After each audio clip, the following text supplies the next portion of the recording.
Vamos falar, né, nosso papo editorial da hora do almoço. Eu vi uma conversa, um corte dos caras do futebol do boteco. Os caras são paulistas, né? Em geral, os paulistas vivem num mundinho, né, que eles só entendem no futebol de lá, dos times de lá. Mas peguei eles com um entrevistado que eles estavam falando da incoerência do Pedrinho, né, com o discurso que o Pedrinho falava quando era comentarista, agora como presidente do Vasco, após demitir o Rafael Paiva. Teria sido o Pedrinho coerente mesmo? Tudo isso após a ver.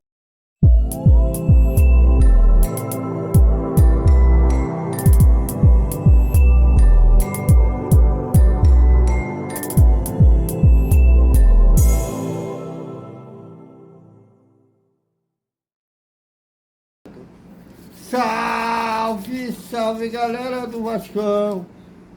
Bom almoço para todo mundo. E o Vascaíno vai almoçar ansioso porque amanhã a bola rola e como rola desde 6 horas, estaremos lá com o nosso short, com nossa entrevista pós-jogo, todas as emoções de Vasco Atlético Goianiense, antepenúltima rodada do Campeonato Brasileiro. Bom, e como eu falei, eu vi os caras do futebol boteco, o Rodolfo, que é santista, e o Felipe, que é palmeirense, né? E eles têm até um podcast com outros dois colegas que fazem os Pato Grande, mas só de São Paulo. E depois ou eles falam do Rio criticando alguma narração carioca. Já vi eles falando do Dandan, que eles não gostam do Dandan, porque o Dandan é a narração carioca.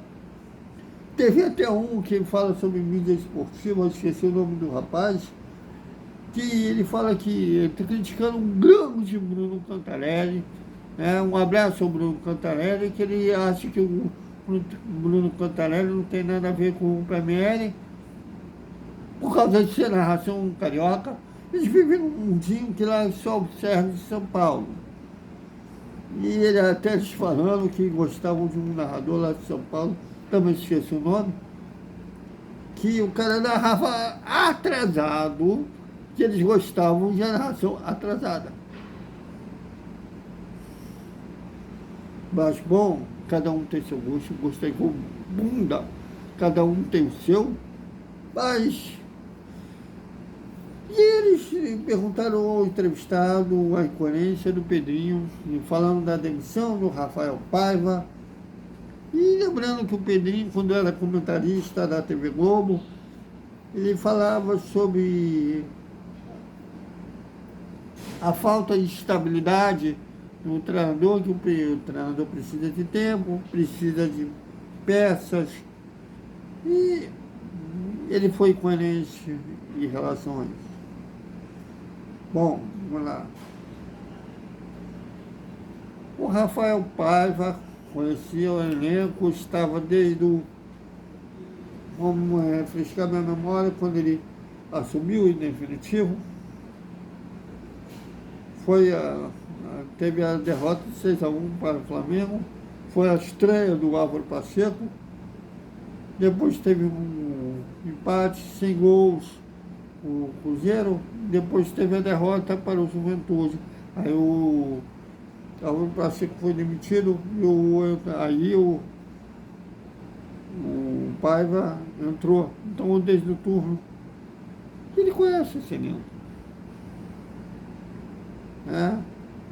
Tudo bem que é um elenco limitado, fora o Paen, o Felipe Coutinho, e o Léo Jardim, o Aécio, o resto é um elenco limitado. E mais, ele estava conseguindo, até quando ele chegou, e quando estava conseguindo extrair o que tinha de melhor no elenco, principalmente explorando bem os meninos da base, o Fabrício, o CP, JP, Eles estavam conseguindo explorar bem o moleque da base. De repente isso parou. Eu estou querendo comprar o Felipe Coutinho, mas curiosamente depois que o Coutinho chegou, ele parou de dar aquela máscara de experiência com juventude e o time começou a entrar num marasmo que ele morreu abraçado com aquela convicção. Então, nesse caso, não foi o Pedro não foi coerente. Porque ele teve. Não teve peças de altura, eu concordo, mas ele podia, justamente conhecer bem esse elenco, mudar a forma do time jogar, tentar que o time desse um novo ânimo, né, à equipe para o restante do campeonato. E ele não conseguiu dar.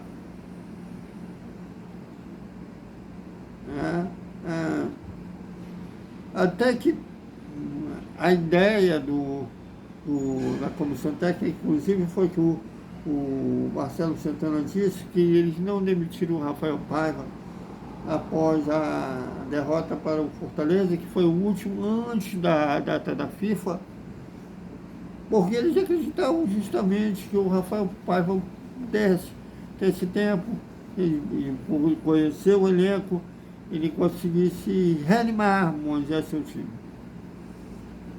E o time continuava a não jogar. Não vou entrar nem no mérito dos bastidores, né, que alguns